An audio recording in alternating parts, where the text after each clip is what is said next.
change your heart. Look around you. 공들이의 대표작이라고 하면 딱 떠오르는 작품이 있죠. 생각훈련 공들이 3부작의 마지막을 장식할 영화 바로 이터널 선샤인입니다. 너무 유명한 영화라 이미 많은 분들이 리뷰를 남겼지만 생각훈련만의 시각으로 이 영화에 대해 이야기해보고자 합니다. 누군가를 열렬히 사랑했다면 그에 따르는 이별은 열렬했던 것만큼 여러분을 아프게 했을 것입니다. 조엘과 클레멘타인처럼 이별의 고통에 못 이겨 서로에 대한 기억을 지우고 싶어 했을지도 모릅니다. 하지만 기억을 지운다고 해서 사랑이 통째로 사라질 수 있는 걸까요? 이터널 선샤인은 이런 질문을 던지며 우리 일상에 접근합니다. 저희 영상은 영화의 내용을 곱씹어보고 생각하는 내용을 다루기 때문에 영화의 줄거리에 대한 스포일러가 있습니다. 이 점 양해 부탁드리고 참고하셔서 즐겨주시기 바랍니다. 언제나처럼 출근을 하려던 조엘이 갑자기 방향을 틀어 반대 방향인 몬타행 열차에 올라탑니다. 차가운 겨울바람이 부는 2월의 몬타크에 도착한 그는 계속해서 주황색 옷을 입은 매력적인 여자와 마주치게 됩니다. 자신의 이름이 클레멘타인이라고 소개하는 이 여자에게 호감을 느낀 조엘은 그날 밤 차를 타고 가다 우연히 그녀를 다시 만나게 되고 밖에서 걸어가던 그녀를 집까지 태워주겠다고 말합니다. 거절하지 않고 그의 차에 탄 클레멘타인은 집에 도착하자 집에서 술을 마시고 가라며 조엘을 은근히 유혹하고 그는 유혹에 넘어가게 되죠.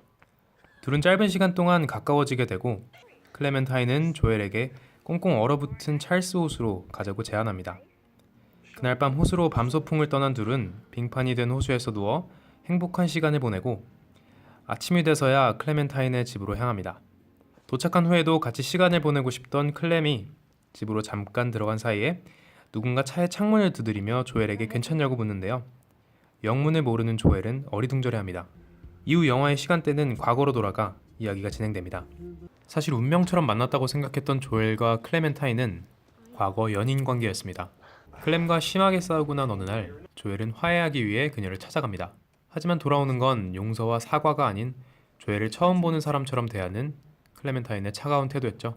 그 사실에 좌절하던 조엘은 클레멘타인이 자신이 관련된 기억을 삭제했다는 사실을 알게 됩니다. 조엘은 그녀가 기억을 삭제했던 회사인 라쿠나를 찾아갑니다. 조엘 또한 그녀처럼 기억을 지우기로 결심한 것이죠. 기억을 지우기 위해서는 그녀와 관련된 모든 물건을 가져가 기억의 회로를 만들고 그녀와 얽힌 삶을 머릿속에서 하나씩 삭제해야 하는데요. 물건을 보고 기억을 떠올리며 회로가 완성되자 그날 밤 기술자들이 조엘의 방에 방문하여 조엘에게 기구를 씌우고 기억을 하나씩 삭제해갑니다. 이 밤이 지나면 조엘의 삶에서 클레멘타인이라는 사람은 사라지게 되는 것이죠. 점차 클레멘타인과의 기억을 지우고 있는 조엘은 그 과정 속에서 그녀와 함께했던 모든 순간들을 추적하게 됩니다.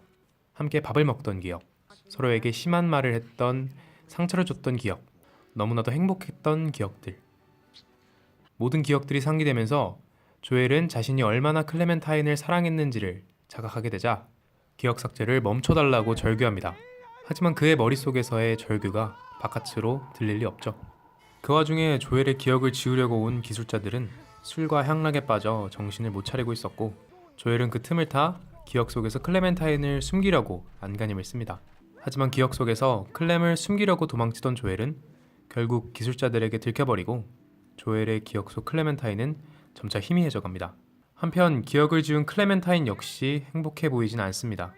무언가를 잃어버린 듯하고 무섭고 자신이 소멸되는 것 같다고 이야기하며 점점 더 혼란스러워하죠. 서로의 기억을 지우는 두 사람, 기억을 지운 그들은 과연 아침에 일어나 어떤 태양을 맞이할까요?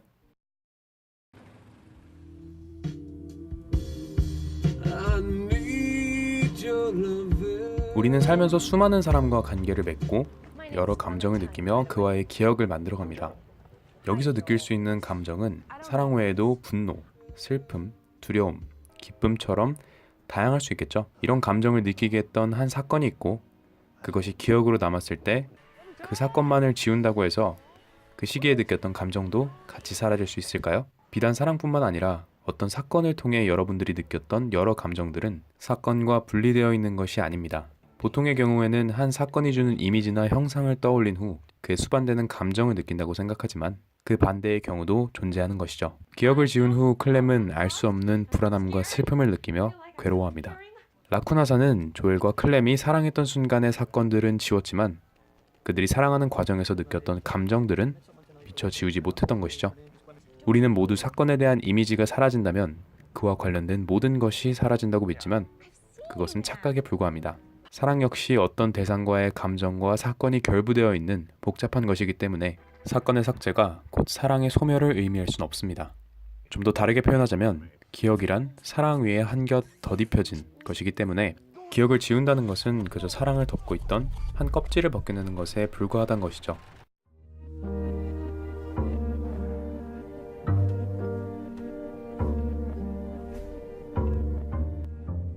한국에서는 이터널 선샤인까지만 제목으로 알려져 있지만 원 제목에서는 뒤에 오브 더 스포틀레스 마인드까지를 포함하고 있는데요. 원 제목을 그대로 해석하자면 티 없는 마음에 비춰지는 영원한 햇살입니다. 시적인 표현이죠. 실제로 영화 원제는 18세기 영국의 대표적인 시인 알렉산더 포프의 시 엘로이자 투 아벨라르에서 인용한 것이라고 하는데요. 이 시는 12세기 프랑스 파리 대성당 성직자의 조카딸 엘로이자가 20살 연상의 가정교사인 아벨라르라는 철학자와 사랑에 빠진 이야기를 편지 형식으로 풀어나간 작품입니다. 여기서 저희는 사랑을 제목인 이터널 선샤인과 같다고 생각했습니다. 사랑의 본질은 스포틀레스하기 때문에 결점 없는 속성을 갖고 있고 완벽한 것이며 이터널하기 때문에 태양처럼 늘 우리를 비추고 있는데 그 태양빛을 받고 있는 우리는 때로는 그것을 정면으로 받으며 느끼기도 하지만 때로는 그것을 등지고 있어 사랑을 느끼지 못한다는 것입니다. 연인과 권태기에 빠져있는 순간에 우리는 사랑이 끝난 것은 아닐까 하고 의심하지만 사랑은 그 속성상 끝날 수 없으며 그저 우리가 그것을 등지고 있다는 것이죠.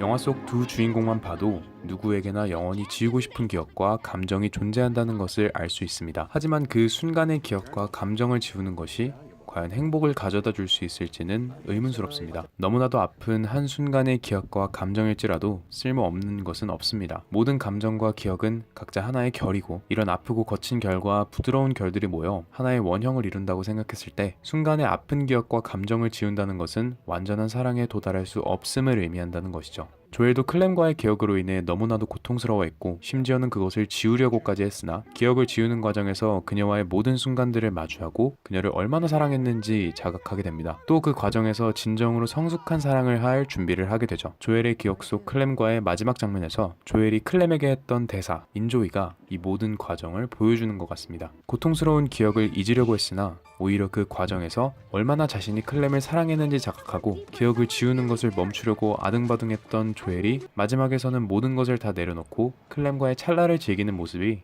조엘이 그만큼 성숙해졌음을 나타내는 것이죠. 이터널 선샤인에서는 누군가를 열렬히 사랑했던 기억을 지우는 과정을 통해 오히려 그의 소중함을 깨닫게 하고 성숙한 사랑을 할 준비를 마친 한 남자의 모습을 보여줍니다. 사랑하던 연인과의 끝을 결심하게 된 어느 날 라쿠나사에서 여러분에게 그와의 기억을 지워준다는 제안이 들어온다면 여러분은 그 제안을 받아들이시겠습니까? Man, I can't remember anything without you.